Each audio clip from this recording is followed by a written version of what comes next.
Mesdames et messieurs, bonsoir. Aujourd'hui, dans Complément de Kékette, nous allons enquêter sur une nouvelle pratique très répandue chez les jeunes, et surtout par le biais des réseaux sociaux, le prank. Pour vous expliquer en détail ce en quoi cela consiste, nous allons voir le récit d'une histoire émouvante d'un prank. Nous sommes le samedi 7 novembre 2020. Il est presque 16 heures quand un homme, que nous appellerons PE, répond à des sollicitations d'une autre personne par le biais d'Instagram, un réseau social très prisé par les jeunes.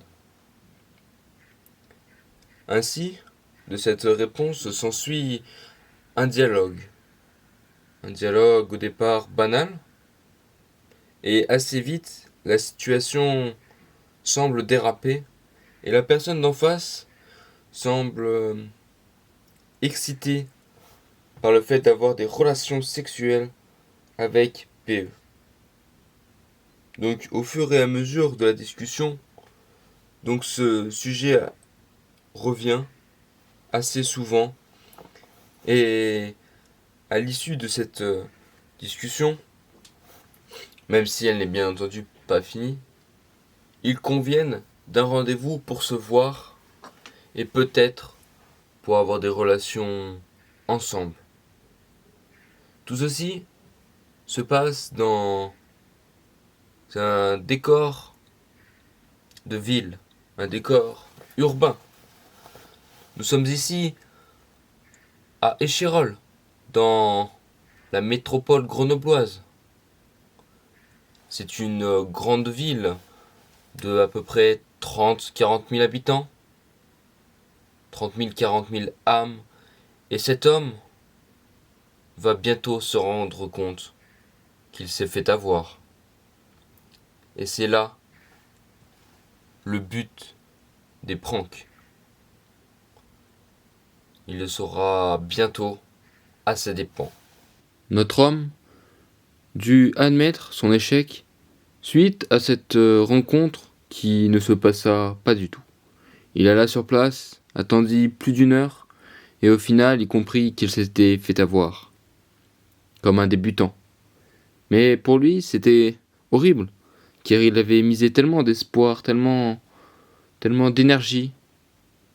Il avait rêvé d'un avenir plus radieux, plus joyeux, en compagnie d'une personne qu'il pensait répondre à ses besoins, répondre à ses attentes, et qu'il pouvait rendre heureuse. Mais il se fit avoir, et il le comprit, son échec. Mais malheureusement, si la personne en face avait peut-être fait cela sur le cadre du jeu, du défi, de la bravade, lui, il ne l'a pas du tout pris comme ça. Il n'en pouvait plus et décida de sombrer dans l'alcoolisme, ce qui n'est généralement pas la bonne solution. Donc la personne en face ne saura sûrement jamais rien de cette histoire, ne saura peut-être pas quelles conséquences la vie peut entraîner à la suite de pranks, de farces de ce genre.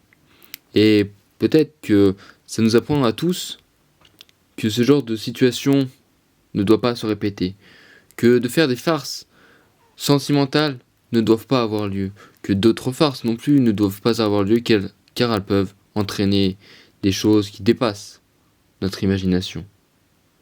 Nous souhaitons beaucoup de courage pour cet homme, pour se libérer de l'alcoolisme, en espérant que cela n'entraîne pas jusqu'à sa fin. Et nous nous retrouvons la semaine suivante, la semaine prochaine, pour de nouvelles enquêtes dans Complément de Kékette. Vous pourrez trouver les extraits, un extrait assez long, des conversations, donc pour la partie qui lui a été envoyée, dans un document en description de la vidéo. Voilà, et sur ce, prenez soin de vous.